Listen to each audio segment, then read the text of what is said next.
때부터 맹인된 사람을 보신지라. 아멘. 오늘 말씀은 날 때부터 맹인된 사람입니다. 저를 따라합니다. 날 때부터 맹인된 사람. 겸손과 순종의 마음으로 오늘 이 말씀을 함께 받도록 하겠습니다. 이제 오늘부터 이제 새로운 내용의 이야기가 시작이 됩니다. 그래서 이 9장 본문 전체는 그 맹인으로 태어난 한 사람의 이야기를 다루고 있고요. 이제 그 중에서 이제 오늘 우리가 살펴볼 이 1절 말씀은 9장 본문 전체가 우리에게 무엇을 이야기하고 또 9장 전체가 무엇을 의미하는지를 우리에게 보여주는 그 이제 인트로, 이제 서론 부분이라고 할 수가 있습니다. 그런 의미에서 오늘 설교는 우리가 앞으로 살펴보게 될 9장 전체 말씀의 배경이면서 전제라고 할 수 있겠습니다. 그래서 이 부분을 염두하시면서 오늘 말씀을 함께 나누면 좋겠습니다. 오늘 본문을 보시면 한 맹인을 소개하고 있습니다. 그런데 이 맹인은 후천적 맹인이 아니라 선천적 맹인입니다. 그러니까 어떤 사고나 병으로 시력을 잃은 게 아니라 아예 태어날 때부터 맹인으로 태어난 것입니다. 근데 여러분도 짐작하시겠지만 예수님 당시에 맹인으로 산다는 것은 어떤 의미일까요? 그냥 간단하게 보면 행복했을까요? 아니요. 살기 편했을까요? 아니요. 사실 오늘날에도 이런 어떤 시력적인 장애를 가진 분들은 사실 사는 것이 오늘날에도 쉽지가 않습니다. 그런데 여러분 2000년 전을 한번 생각해 보십시오. 그때는 점자 이런 거 없습니다. 사회적 복지 이런 거 없습니다. 그래서 예수님 당시에 맹인이다, 특별히 날 때부터 맹인이다 라고 한다면 그 사람은 날 때부터 해야 하는 일이 그냥 정해져 있는 거예요. 우리가 나중에 살펴보겠지만 그래서 당시에 그 맹인들이 주로, 아니 그냥 거의 대부분이 했던 일은 구걸이에요. 그러니까 맹인은 그냥 거지였습니다. 그 당시는 동냥하는 것 외에는 할 것이 없는 그런 형편의, 그런 현실의 삶을 가지고 살아가는 것이 바로 맹인의 삶이었습니다. 그래서 그 맹인들의 삶은 그야말로 고생과 고단과 고난의 연속이에요. 하루는 괜찮고 하루는 좀 불편하고 그게 아니고 매일매일 매 시간 매 분이 그냥 그 자체로 고생이고 고단하고 고난스러웠어요. 그래서 오늘 본문에 등장하는 그 맹인도 그러한 삶을 살고 있었을 것으로 우리는 추정할 수 있습니다. 거의 100%예요. 100%. 그런데 오늘 본문은, 이 9장은 뭘 보여주냐면 그렇게 고생과 고단과 고난 가운데 살아가는 그 맹인의 삶 가운데 누가 찾아오셨다는 거예요? 예수님이 찾아오셨다는 거예요. 이게 9장 본문 전체의 핵심이에요. 놀랍게도 이 내용은 요한복음 전체의 핵심이에요. 근데 또 놀랍게도 이 말씀은 신약 전체의 핵심이에요. 근데 또 놀랍게도 이 말씀은 성경 전체의 핵심이에요. 아멘이십니까? 그래서 여러분 그런 의미를 가지고 한번 본문 2절 한번 다시 읽어볼게요. 아, 이게 성경 전체의 핵심이라고? 이 개념을 가지고 본문 한번 1절 다시 한번 읽어볼게요. 시작. 예수께서 길을 가실 때에 날 때부터 맹인된 사람을 보신지라. 네, 예수님은 길을 지나고 계셨어요. 그리고 맹인은 그 길가에서 뭐 하고 있었어요? 그냥 어느 맹인처럼 그냥 구걸하고 있었어요.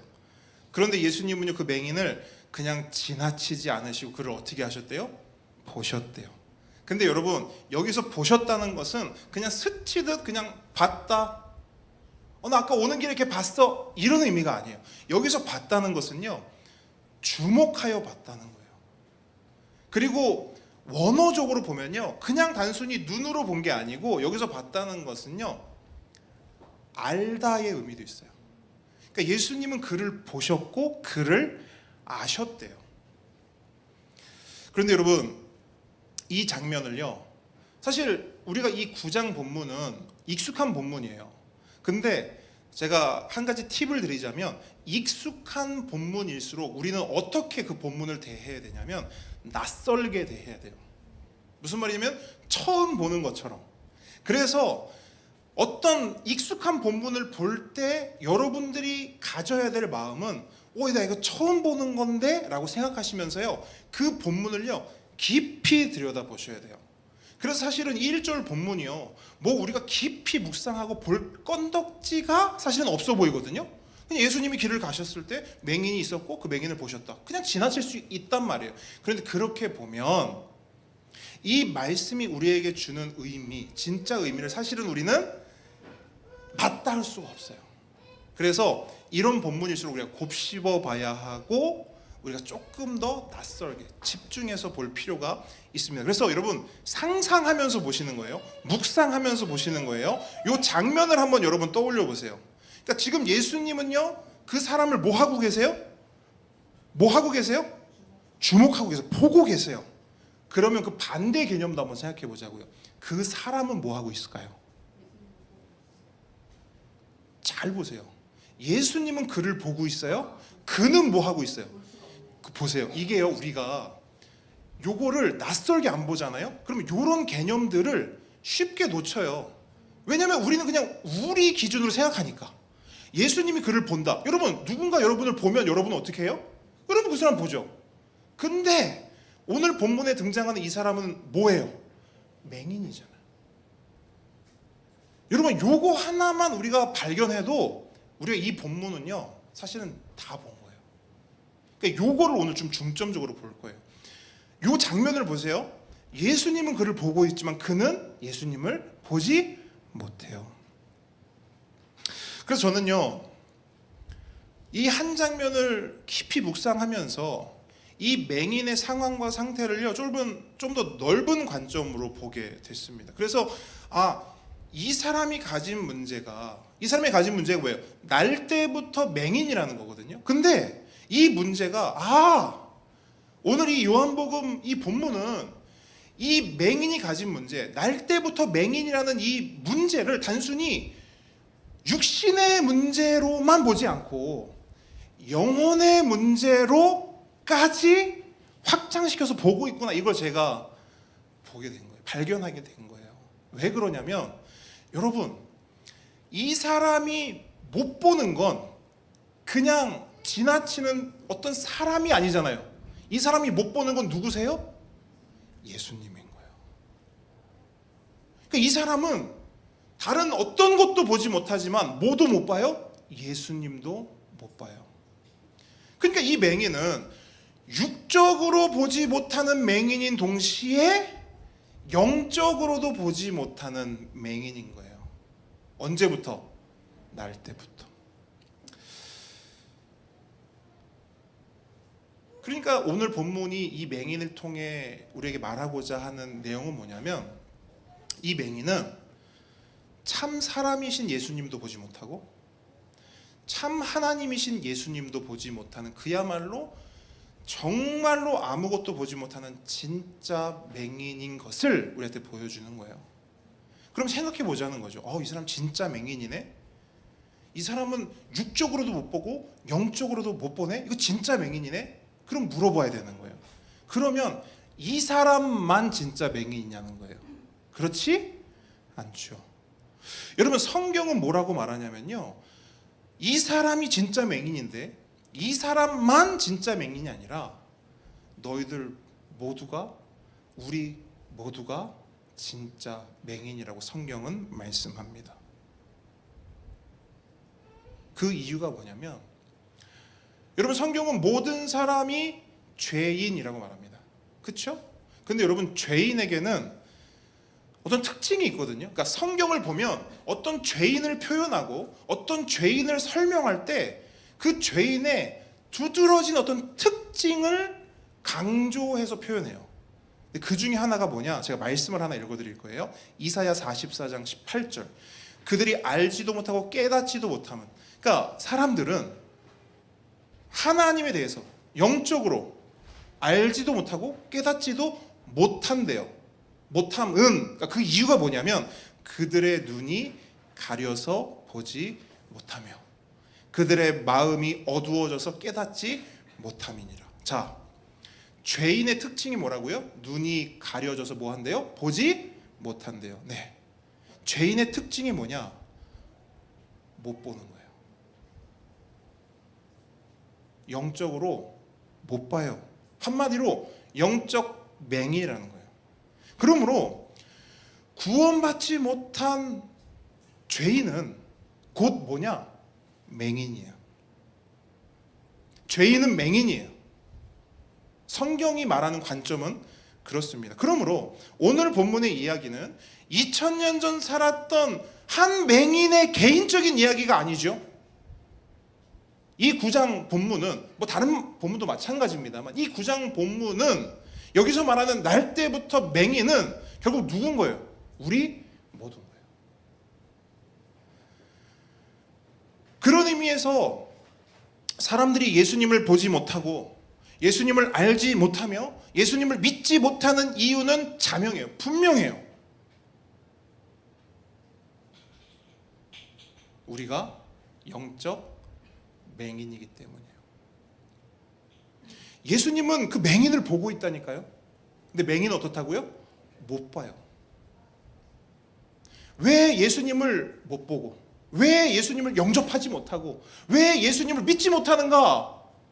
안 보여요. 언제부터? 날 때부터. 그래서 고린도전서 2장 보면요 이런 말씀도 있어요.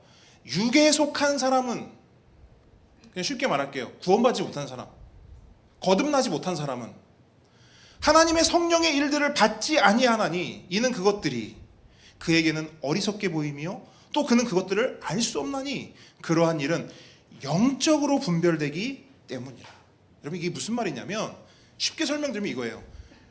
사람에게는 두 개의 눈이 있다는 거예요. 하나는 뭐냐? 육적인 눈. 하나는 뭐냐? 영적인 눈. 근데 육에 속한 사람, 거듭나지 못한 사람, 구원받지 못한 사람은 영적인 눈이 가려져 있기 때문에 하나님의 성령의 일들이 어떻게 보이냐? 어리석게 보인다는 거예요. 왜 저래? 왜 꼭 저렇게 해야 돼? 어리석게 보인다는 거예요. 십자가? 그럼 왜 괜히 올라가 죽어? 어리석게 보인다는 거예요. 보이지 않는 거예요. 이해가 안 되는 거예요. 이유가 뭐라고요? 영적 맹인이기 때문에. 육적 시력은 너무 좋아요.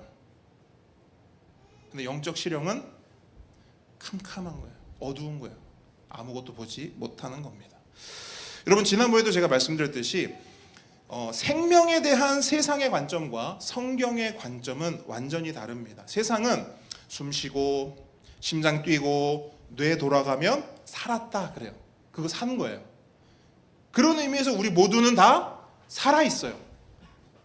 그러니까 세상의 관점으로는 우리 다 산 사람입니다. 하지만 성경은 그거 가지고 살았다고 말하지 않아요. 그럼 뭐가 살아있는 거냐? 성경이 말하는 바는 분명합니다. 생명의 근원이신 하나님과 연결되어 있을 때 살았다 이렇게 말해요. 그러니까 가지가 나무에 연결되어 있을 때, 나무에 붙어 있을 때 저 가지 살았네 라고 하듯이 사람도 하나님께 붙어 있어야 저거 살았네 라고 성경은 말한다는 거예요. 숨 쉬었다고 사는 거냐? 그건 세상. 심장 뛴다고 사는 거냐? 세상. 뇌 돌아간다고 사는 거냐? 세상. 성경은 딱 하나 말해요. 연결돼 있냐? 붙어 있냐? 지난번에 냉장고 예화 제가 말씀드렸잖아요. 연결돼 있냐는 거예요. 붙어 있냐는 거예요. 하나님께 생명을 공급받고 있냐는 거예요. 그게 성경적 관점에 살아 있음이에요. 보는 것도 마찬가지. 세상의 관점은요. 여러분 저 보이시죠? 네. 뭐 지금은 꺼져 있지만 여기에 가사 띄워지고 화면 나오면 보이시죠? 글씨도 보이시죠? 그럼 보는 거예요. 세상적 관점으로는 보는 겁니다. 여러분 시력 좋은 거예요. 여러분 육적으로 맹인 아닙니다. 근데 성경은 그거 가지고 본다라고 말하지 않습니다. 그럼 뭐가 보여야 성경은 본다라고 말하느냐? 하나님이 보이고 하나님의 말씀이 보이며 하나님의 뜻과 하나님의 계획이 보여요. 하나님의 일하심이 보여요. 제가 가끔 말씀드리는 거죠. 우리의 삶이 하나님 말씀으로 해석된다. 그건 뭐냐면 하나님의 일하심을 보는 거거든요. 그리고 더 나아가서 하나님의 나라가 보이는 거예요. 내 본향이 보이는 거죠. 그래서 이 땅에 발을 딛고 살아가지만 시선은 어디 있는 거예요? 본향에 있는 거죠. 하나님 나라가 보인다. 이 모든 것들을 방금 읽었던 그 말씀 고린도전서 2장의 표현으로 하면 이처럼 하나님의 성령의 일들이 영적으로 분별될 때 성경은 뭐라 하냐면 그거 보는 거야. 그거 눈 떠진 거야. 맹인 아니야 라고 말한다는 겁니다. 그런 의미에서 모든 사람은 기본적으로 날 때부터 그 시작 전부터 맹인입니다. 영적 맹인으로 태어나는 거예요. 왜냐? 날 때부터 죄인이기 때문에. 이게 성경이 말씀하는 바 우리 인간, 우리 사람의 어떤 현실이요 처한 상황입니다. 그리고 이것을 가장 적나라하게 보여주는 것이 우리가 지난주까지 살펴보았던 8장의 말씀이에요. 이런 8장의 말씀이 거의 전반적으로 뭐였습니까? 예수님과 누구의 대화였죠? 예수님과 유대인들의 대화였어요. 그래서 그 내용을 한번 잘 생각하시면서 한번 들어보세요. 그러니까 8장에서 보여줬던 건 뭐냐면 결국 예수님은 사람들 앞에 서 계셨죠. 근데 그냥 서 계신 게 아니라 저처럼 예수님이 계속해서 사람들에게 말씀하셨어요. 그러니까 사람들은 계속해서 예수님을 봤죠. 봤어요. 그죠? 그건 너무나 상식적인 거 아닙니까? 예수님이 말하니까 사람들이 봤어요. 근데 성경이 8장을 통해서 우리에게 말씀하고자 하는 건 뭔지 아세요? 못 봤다예요. 봤는데 못 봤다. 보이는데 안 보인다. 이 개념을 8장에서 보여줬던 이 긴 개념을 9장 1절로 요약 정리해서 보여주는 거예요. 8장에 나왔던 그 유대인들, 우린 뭐 아브라함의 자손인데, 하나님 우리 아버지인데 했던 그 사람들 계속 예수님 말씀하죠. 너네 하나님 자녀 아닌데? 너네 마귀 자녀인데? 또 그들의 한 표현, 우리가 지금 보는 우리가 예수 당신을 보고 있지 않냐고. 아니 너희들 지금 못 보는데? 그러면서 9장에서 맹인 이야기를 하는 거예요. 그래서 9장 전체를 보잖아요. 사실 이런 질문이 딱 나와요. 누가 진짜 맹인인가? 이제 뒤쪽 이야기 가면요, 맹인만 나오는 게 아니고요, 맹인과 유대인들이 이제 한 자리에 같이 나오거든요. 이제 그러면서 벌어지는 상황이 뭐냐면 맹인은 못 보잖아요. 근데 보게 돼요. 맹인은 못 봤잖아요, 분명. 나중에 보게 돼요. 근데 유대인들은 예수님을 봤잖아요. 근데 못 보게 돼요. 이 아이러니가 8장과 9장에 걸쳐서 나온단 말이에요. 이렇듯 사람들은 예수님을 육의 눈으로 보았지만 영의 눈으로는 보지 못했습니다. 이유는 하나, 영적 맹인이니까. 그래서 여러분 로마서 3장 11절 보면 이런 말씀도 있어요. 잘 들어보세요. 깨닫는 자도 없고 하나님을 찾는 자도 없다. 이건 누구에 대한 이야기냐면 우리 인간에 대한 이야기예요. 우리 인간의 존재. 그러니까 우리 인간이 어떤 존재냐? 우리 사람이 처한 상황이 어떤 상황이냐? 이거예요. 깨닫지도 못하고 찾지도 못한다. 누구를? 하나님을. 그러니까 날 때부터 영적 맹인이기 때문에 스스로의 힘으로, 스스로의 능력으로는 절대 하나님을 찾지도 못하고 이해하지도 못하고 발견할 수도 없다는 거. 이것이 모든 사람의 기본적인 상태라는 겁니다. 그렇기 때문에 우리가 예수님을 전해도 거부하는 것이고 복음을 전해도 관심이 없는 거예요. 그렇기 때문에 여러분, 전도를 하거나 복음을 전할 때요, 놀라지 마십시오. 놀라지 마십시오. 또 하나, 속상해하지 마세요. 왜냐하면 그런 반응이 당연한 거예요. 예수님을 전했어요? 관심 없어요? 당연한 거예요.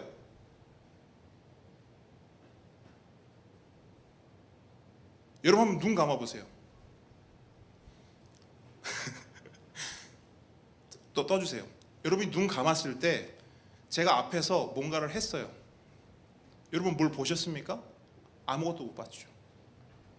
우리가 이런 장난 하잖아요. 눈 감고 있잖아요. 옆에서 막 주먹으로 막 이렇게 해요. 그렇죠? 그 반응합니까? 안 하죠. 왜? 안 보이니까.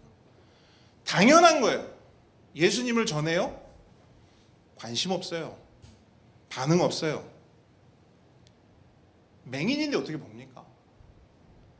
소경인데 어떻게 들어요? 전에 교회에서 한 권사님이 이런 말씀 하신 적이 있어요. 자기 남편을 위해서 평생을 기도하고 섬겼다는 거예요. 이유는 하나, 예수님 믿게 하려고. 근데 아무리 기도하고 아무리 섬기고 아무리 잘 보여도 꿈쩍도 안 하더래요. 여러분, 꿈쩍하는 사람도 있지만 꿈쩍 안 하는 사람이 더 많아요. 수두룩 빽빽이에요. 꿈쩍도 안 해요. 그래서 어느 날은 그 원사님이요, 울면서 하소연했대요. 도대체 어떻게 이럴 수 있냐고. 내가 평생을 기도하고 내가 평생을 있는 눈치 없는 눈치 다 보면서 시중 들고 섬기고 잘 보이고 어떻게든 데려다 앉혀놓으려고 별짓을 다 했는데 어떻게 이러냐고 막 저한테 막 그때 막 이렇게 했다고 막 보여주시면서 막 하소연을 하는 거예요. 펑펑 울면서 그렇게 얘기하셨대요. 그런데 그 이야기를 듣던 남편분이 그날은 한마디를 하시더래. 이렇게 말씀하더래요. 나도 알지. 당신이 얼마나 많이 뭐 기도한 거 내가 어떻게 하는지도 모르고 뭔지도 모르지만 알지. 어떻게든 다 하려고 잘 해보고 잘하고 섬기고 알지. 근데 안 믿어지는 걸 어떡해.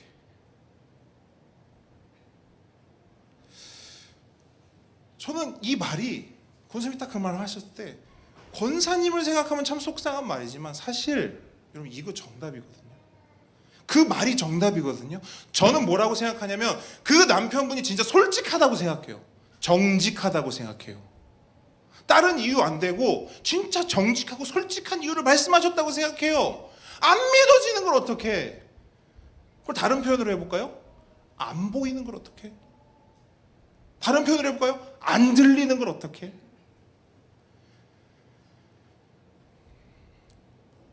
여러분 그게 당연한 거라고요. 어떻게 저럴 수 있어? 그럴 수 있어요.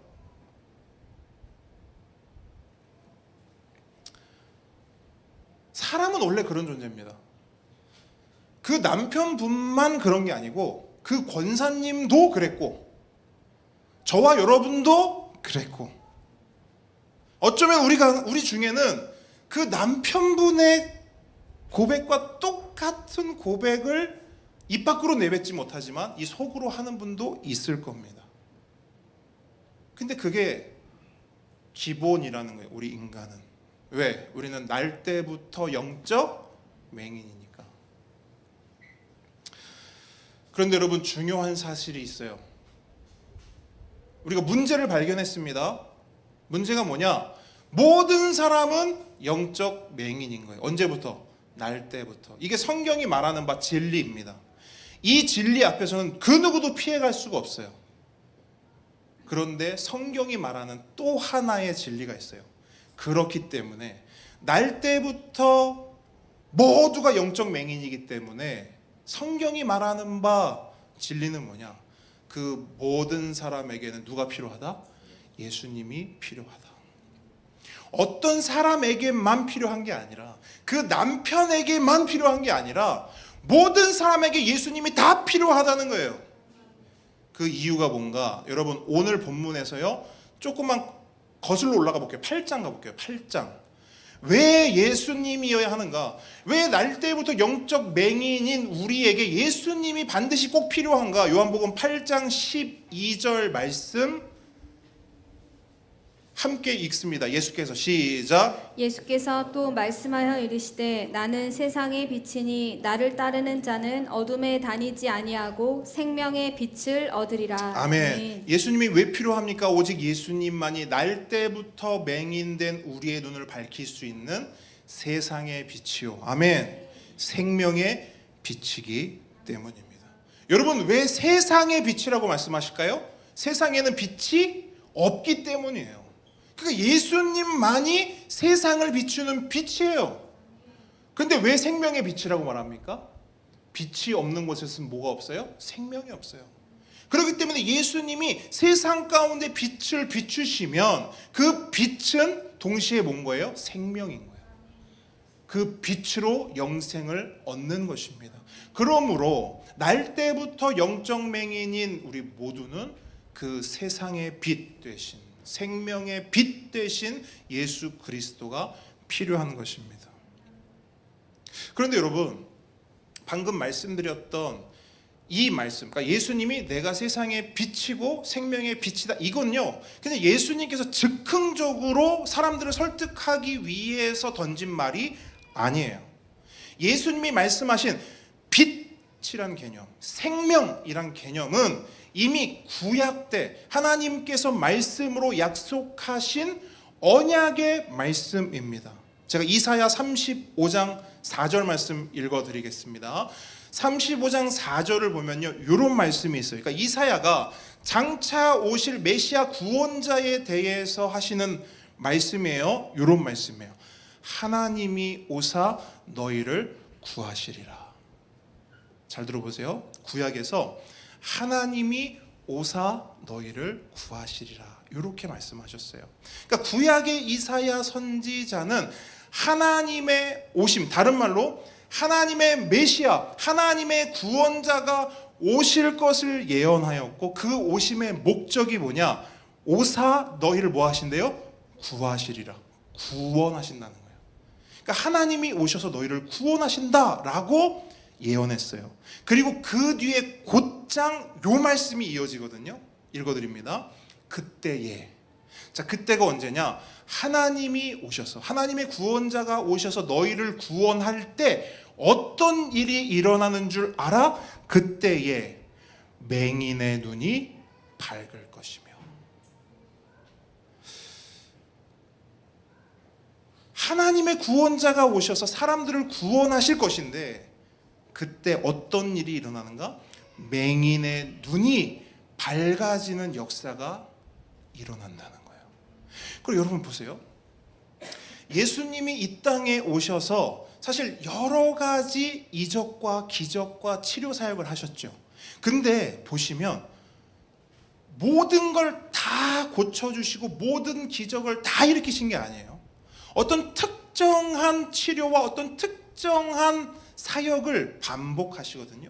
그 중에 하나가 뭐냐면 맹인들 고쳐주시는 거예요. 또 뭐죠? 소경들 들리게 해주시는 거예요. 또 뭐죠? 걷지 못하는 자들을 걷게 하시는 거예요. 말 못하는 자들의 혀를 풀어주셔서 말하게 하고 노래하게 하는 거예요.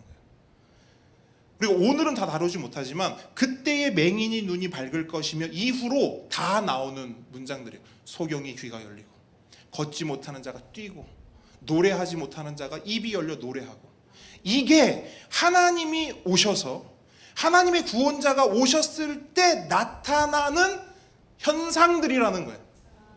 근데 그 현상들이 언제 일어났냐? 예수님이 오셨을 때. 인류 역사상 딱 한 번 예수님이 오셨을 때 이 예언의 말씀이 성취된 겁니다. 그 말은 뭐예요? 예수님이 누구시라는 거예요? 하나님의 구원자시라는 거예요. 그런데 여러분 보세요. 그 구원자가 나타나셔서 맹인들의 눈을 밝힐 것이다 했을 때 여기서 말하는 맹인은 어떤 맹인일까요? 그냥 오늘 본문에 나오는 이 육적인 맹인의 눈만 밝히신다는 거예요? 아닌 거예요. 여기에는 육적인 그리고 영적인 모든 내용이 다 포함되어 있는 것이죠. 그래서 예수님이 오셔서 하시는 일이 뭐냐? 육적인 눈을 밝히시는 거 물론 하시지만 그것보다 훨씬 중요한 거, 여러분, 육적인 눈이 떠지는 것은 표적이에요. 그 자체에 집중하시면 안 됩니다. 육적인 눈이 떠진다는 거 곧 뭘 의미하는 거예요? 영적인 눈도 뜨게 하신다는 거예요. 소경이 말을 못 듣던 자가 귀가 열려서 말을 들어요. 이건 또 영적으로 어떤 의미를 가져요? 하나님의 말씀을 듣지 못하던 자가 하나님의 말씀을 듣는다는 거예요. 걷지 못하다는 건 뭐예요? 걷지 못한 자가 걷는다. 날 때부터 단 한 번도 하나님을 위해서 걸어본 적도 없고 살아본 적도 없어요. 그런데 그가 오셔서 구원하시면 그는 이제부터 모든 걸음걸음마다 누구를 위해 걷는 거예요? 하나님을 위해, 주를 위해. 입이 풀리는 건 뭘까요? 단 한 번도 날 때부터 하나님을 노래해 본 적이 없다고요. 하나님께 감사해 본 적이 없다고요. 근데 그가 오셔서 구원하시면 그 혀가, 그 입술이 뭘 하냐면 하나님을 노래하고 하나님을 찬양하기 시작하는 거예요. 근데 여러분, 이 모든 역사들이 예수님이 이 땅에 오셔서 하셨던 사역 가운데 고스란히 다 드러나는 거예요. 그 중에 가장 우선되고 첫 번째 나오는 게 뭐냐? 맹인의 눈이 밝아지는 거예요. 그래서 오늘 본문을 비롯한 모든 복음서의 기록을 보십시오. 예수님을 만난 모든 맹인은 눈을 떴어요. 그가 육적인 맹인이든 영적인 맹인이든 예수님을 만난 모든 사람들은요, 그 눈이 떠지고 밝아짐으로써 보이지 않던 하나님을 보게 되었고, 보이지 않던 하나님의 말씀을, 하나님의 뜻을 보게 됩니다. 하나님의 일하심을 보고요, 하나님의 나라를 보는 것입니다. 하나님이 오사 너희를 구하시리라. 그때의 맹인의 눈이 밝아질 것이며, 예수님이 오시면, 그가 오셔서 빛을 주시고 어두운 눈을 밝혀주시면 그가 누구든, 그가 어떤 사람이든 어떻게 된다는 거예요? 볼 수 있다는 거예요. 그런 의미에서 여러분, 모든 권한과 주도권은 오직 예수님께 있음을 아셔야 합니다. 잘 보십시오. 우리가 뭘 하고 우리가 뭘 드려야 눈이 떠지고 보게 되고 구원을 받는 것이 아닙니다. 오직 예수님이 오셔야만 볼 수 있고 밝혀주셔야만 빛이 나고 구원해 주셔야만 살 수 있는 거예요. 그렇기 때문에 구원은 뭘로 받는 거냐? 오직 은혜로 받는 것입니다. 내가 뭘 해서 받는 게 아니고 내가 뭘 드려서 받는 것도 아닙니다. 이런 질문이 생각이 있어요.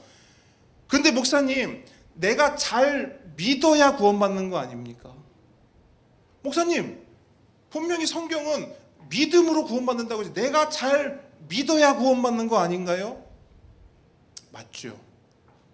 근데 하나만 더 물어볼게요. 그러면 그 믿음은 어디서 옵니까? 성경은 분명히 말해요. 그 믿음조차도 어디서 온다고요? 하나님으로부터 온다.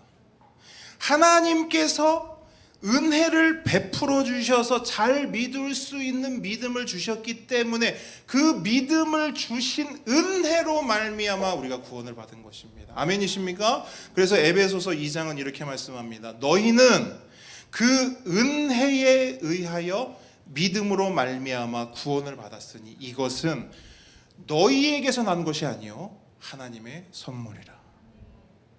우리가 눈을 뜬 거 내가 뭘 해서 뜬 게 아니라는 거예요. 내가 하나님의 말씀이 보이고 들리고 그 말씀을 사모하는 거, 내가 잘나서 그렇게 된 게 아니라는 거예요. 내가 구원받은 거, 내가 거듭난 거, 나의 어떤 행위 단 1%, 단 0.1%도 지분이 없다는 겁니다. 오직 선물이에요. 오직 은혜라고 말씀하는 거예요. 결국 예수님이 오셔야 되는 거예요. 그리고 또 하나, 예수님이 오셔서 보셔야 합니다. 예수님이 오셔서 보셔야 돼요. 여러분, 오늘 본문을 보시게 되면 예수님이 길을 가실 때 맹인을 보셨다고 합니다. 여러분 생각해 보십시오. 그 자리에 맹인만 있었을까요? 구걸도 아무 데서나 안 하죠. 보통 그렇게 구걸하는 분들이 어디로 갑니까?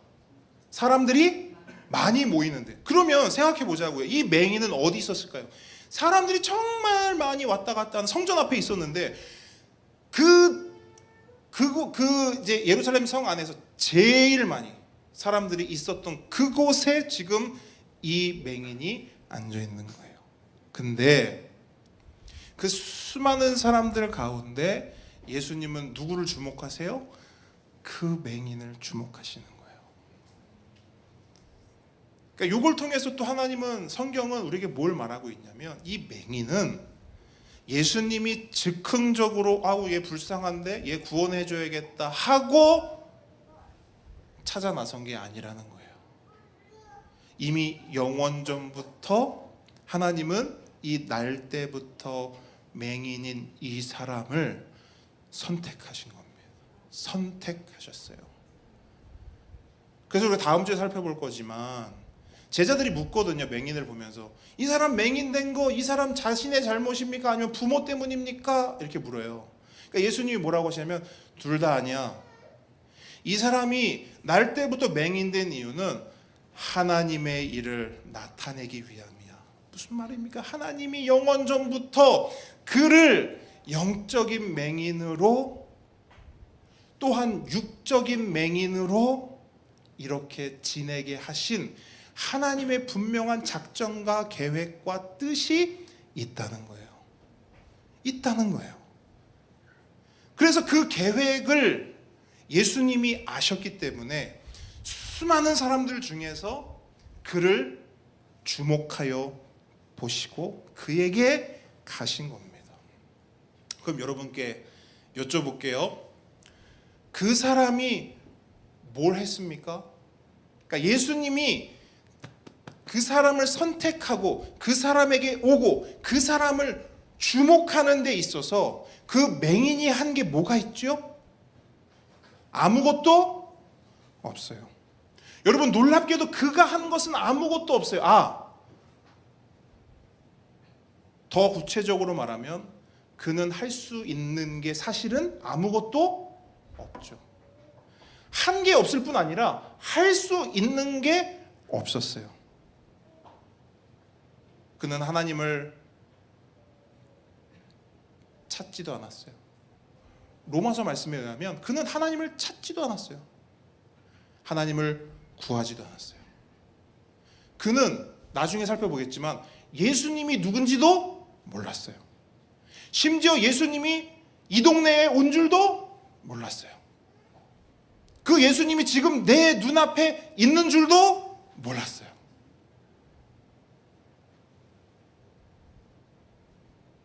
그가 알고 그가 하고 있었던 건 딱 하나밖에 없어요. 뭔지 아십니까? 네? 맹인으로 앉아 있는 거. 맹인으로 앉아서 구걸했어요. 구걸 왜 합니까? 먹고 살려고. 네. 그 맹인이 유일하게 할 수 있었던 건 뭐냐? 그냥 먹고 살려고 발버둥 친 것밖에 없어요. 그게 그가 한 일의 전부예요. 근데 여러분, 우리가 한번 생각해 보십시오.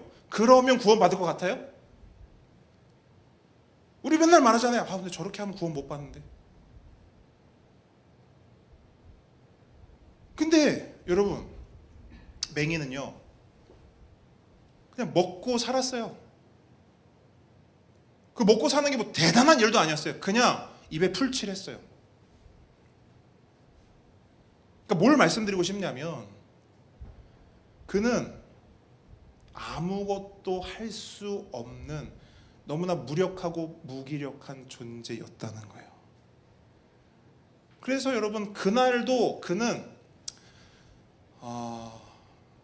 또다시 아까 말씀드렸듯이 고생과 고단함과 고난을 다 끌어안고 그 자리에 앉아서 그냥 그렇게 어제 지났던 그 하루, 그저께 보냈던 그 하루를 또 보내고 있었던 거예요. 근데 그날이 특별한 이유는 뭡니까? 예수님이 그의 그 고생스럽고 고단하고 고난스러운 그 삶 가운데 예수님이 찾아오셨다는 거예요. 그리고 그를 보셨다는 거예요. 그의 눈을 밝혀주셨다는 거예요. 그러니까 이 사건을 우리는 뭘로 이제는 받아야 되는가? 아까 구약의 예언, 하나님이 오사 너희를 구하시리라, 그때 맹인의 눈이 밝을 것이며, 이 말씀이, 이 이사야 선지자의 말씀이 그 맹인의 삶 가운데 성취된 것입니다. 그런데 여러분, 놀랍게도 그 성취는 2000년 전 그 맹인에게만 이루어지는 게 아니죠. 그 말씀은, 그 언약은, 그 약속은 오늘 우리에게도 동일하게 성취되고 이루어졌으며 계속해서 성취되고 있고 이루어지고 있는 것입니다. 여러분, 우리 가운데 눈이 밝아진 분이 있습니까? 보이지 않던 하나님이 보이고, 보이지 않던 하나님의 말씀이 눈에 들어오고, 내 뜻과 내 계획이 아닌 하나님의 뜻과 계획이 보여지고 분별되는 분이 계십니까? 그렇다면 감사하십시오. 또 감사하십시오. 여러분, 찬양하십시오. 노래하십시오. 여러분, 우리가 주일마다 모여서 찬양합니다. 왜 합니까? 왜 해요? 여러분, 우리의 입술과 우리의 혀가 이젠 변화된 거예요. 그가 오셔서 우리를 구원하셨기 때문에 눈이 보이고 귀가 들리고 주를 위해 걸을 수 있고, 주를 위해 우리의 혀와 우리의 입술로 노래할 수 있는 겁니다. 우리가 모여서 왜 찬양합니까? 그냥 노래방 가서 하면 되는 거 아닙니까?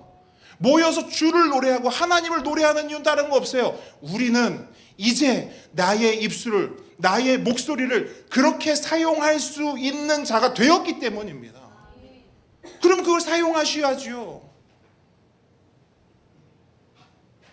노래하십시오. 찬양하십시오. 예배하십시오. 겸손과 순정의 마음으로 섬기고 또 섬기십시오. 때론 불편할 수 있습니다. 감수하십시오.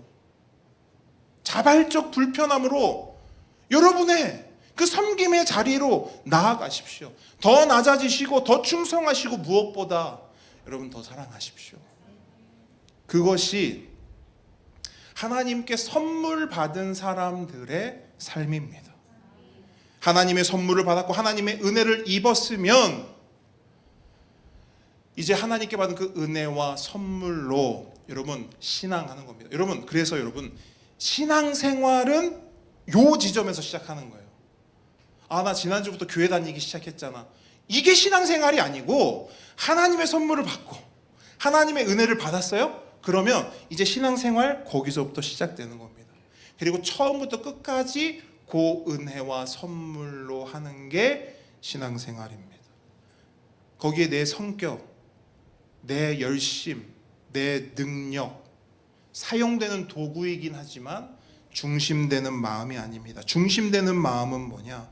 하나님이 주신 선물과 베푸신 은혜에 감격하고 감사함으로 신앙하고 섬기고 봉사하고 예배하고 찬양하고 헌금하고 교회를 세워가는 것입니다.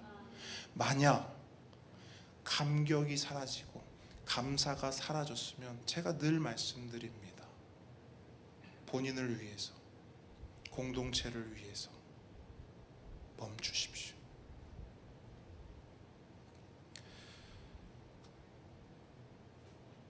그런데 그 감격과 감사가 있다면 망설이지 마세요. 빼지 마세요. 뒷걸음질 치지 마세요. 모세처럼 아우 저 못합니다. 아우 저 못 갑니다. 여러분, 시간 낭비입니다. 그렇게 뒷걸음질 치고 못한다고 손살에 치던 모세 결국 어떻게 됐습니까? 갔습니다. 조금 더 서둘러 순종했다면 더 많은 하나님의 일들을 보고 누렸을 것입니다. 여러분, 감격과 감사가 있습니까? 뭐든지 하십시오. 섬김의 자리로 나아가십시오. 작은 일이라도 하십시오. 그게 감격과 감사를 받은 사람이 할 일입니다. 하지만 아직 감격과 감사가 없어요. 그분은 이제 멈추셔야죠. 그러면 그분은 뭘 해야 되는가? 목사님, 저는 아직 그런 감격과 감사가 없는데요. 저는 아직 보이는 것 같지도 않고 들리는 것 같지도 않고 걸어지는 것 같지도 않고 노래가 나오지도 않는데요. 교회에서 노래하는 것보다 노래방에서 하는 게 더 좋은데요. 그런 분이 계시다면 그분들은 여러분 오늘 본문 말씀에 나오는 이 맹인을 보면서 소망을 가지십시오.